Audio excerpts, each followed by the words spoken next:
Daniel Theobald here. It's Mental Health Awareness Month. We're having a lot of great discussions, and I have with me Jesica Chavez, who has some important thoughts to share on this topic. Jessica, how's your Sunday going? Very good. Thank you, Daniel, for hosting me today. Here I Yeah, have been doing a lot of backyard work around getting ready for summer. yeah, the snow is melting, I guess. Yes, finally. Yeah, you can see we don't have that problem here on beautiful Rancho San Gregorio, but I certainly do miss the snow sometimes too when I'm not there. I believe it, but no, I'm jealous. I'm jealous to see how beautiful it looks on your side. Yes, I've had a lot of great conversations recently, ranging everything from, meditation and yoga to exercise and community and all these things. But I guess one of the topics that's important to cover is how do we deal with trauma? How do we deal with, big challenges that come along? And I know that you have some thoughts on this topic. Do you want to just briefly introduce yourself first and then we can jump right into it? Yeah, absolutely. Well, I'm Jesica Chavez. I'm original from Mexico. I was raised and grew there for 25 years or so until I moved to the United States. And I have been working in the robotics industry for more than 15 years. My background, I'm industrial engineer, and I started working in Mexico with a robotics company, and then in a manufacturing, and then here in US, work with a few startups.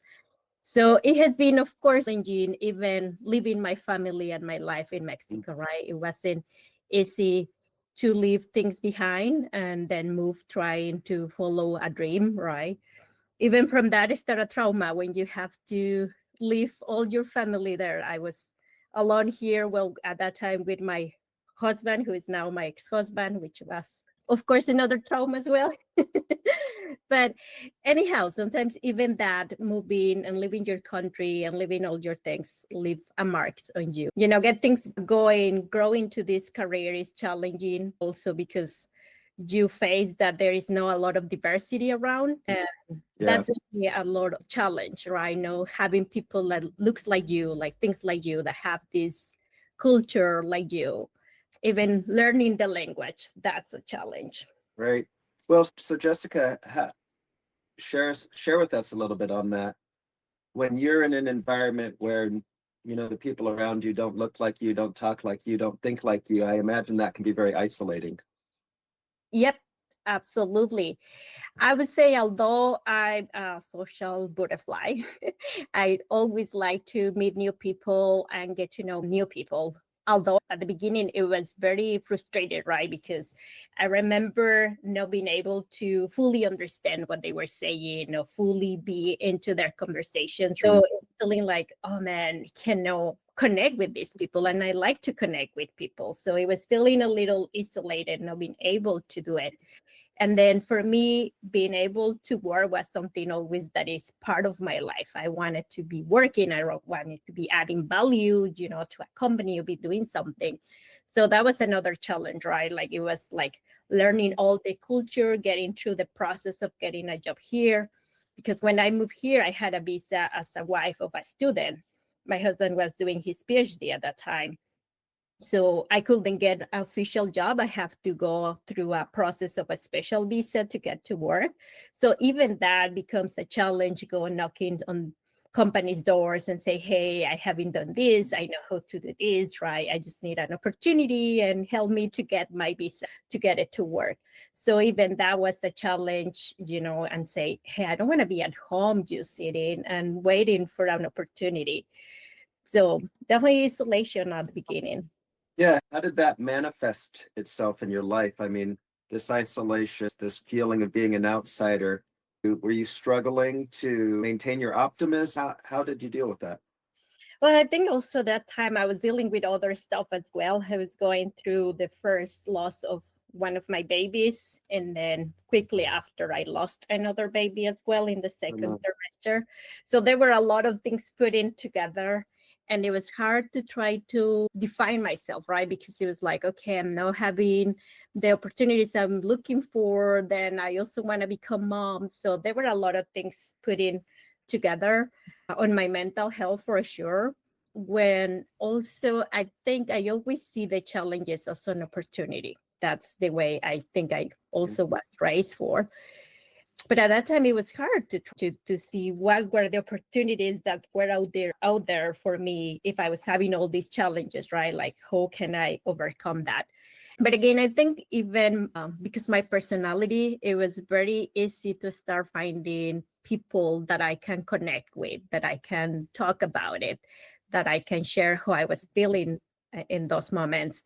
And being part of a community, I start creating a community around me because it's what I learned. Like, I cannot be alone, right? At that time, I was living in a small apartment in New York, and I cannot be alone between four walls and trying just to be sad about it, right? I need to do something. I need to meet people. I need to go and talk. So I was forcing myself to get out of the comfort zone and getting out of being sad or frustrated and start meeting people. And that helped me a lot to change totally my mindset. I get to meet people that I was never able probably even think about. I will meet from other cultures, other countries, totally different ways they think. And that opened also my eyes to see that there is a world out there, that I cannot be thinking that only people that look like me will make me feel better. I need to also get to explore other cultures as well. Yeah. I have no idea what it feels like to lose a baby. It's got to be incredibly traumatic. It sounds like you're able to pull yourself through by getting out there and making connections with people. And I think that's great advice. Any hard situation, we're here to support each other and we can't bear those type of things alone. And speaking of that, Jessica, there's a lot going on right now in the Latino community, obviously, politically and that kind of thing. Personally, here in the California agriculture industry, I've seen a lot of fear, a lot of anxiety. Do you have any thoughts on how people can navigate that? You know, I think that is a topic that really touched my fibers because I haven't been in that situation, right? The way I came to United States is so much different than other people's journey. But I know everybody who has been here, I know they have left a lot of things behind, the same way I did at some point, right? Like, you left your life, your family. Some of them, they know that they might be probably never come back and never been able to see grandparents or Yeah. other relatives. But also, you are here because you want to do something better for your family, for your children. You want to Mhm. offer them something better. So I cannot imagine the fear that they feel that tomorrow somebody can take all the things they have done and then take them back, right? Take them Yeah. back to a position that there is not going to be good for them, good for their families. And the worst thing, like, they are not doing anything bad. They are working. They want to work, right? They want to do something good. And the interesting other side of it is, at least in California, our agriculture industry is 100% dependent on that labor. And that's not changing anytime soon. It's really sad. I met somebody at a farming event and he shared a story with me about how he came to the US and has not been home to see his family for over 14 years. Yeah. That's heartbreaking. It is. Trust me, at least I have been able to travel once or twice per year, if no more. So I can now imagine, right? Those people who say, hey, I might not coming back never, right? And also never been able to bring sometimes their parents or other relatives. So I remember I met a lady that she actually left two of her daughters there, right? She couldn't bring her daughters, but she was here working just to make their future better in their country. So I think definitely it's very sad to see what is happening. And I think not only about politics, right? Sometimes when I hear people talking about bad of these people without knowing their background, saying, oh, they are criminals, they are these, it's like they don't even know what they have been going through, right? Yeah.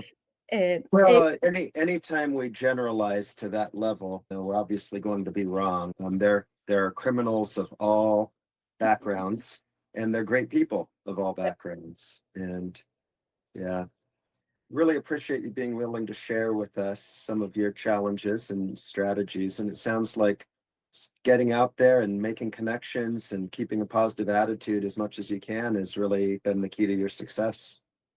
Yeah, absolutely. I always say try to look what you can get from that situation, right? It's not as bad as we thought it would be, right? And take the opportunity. Why is this happening? What I can do with this pain, right? How can I can become stronger from this?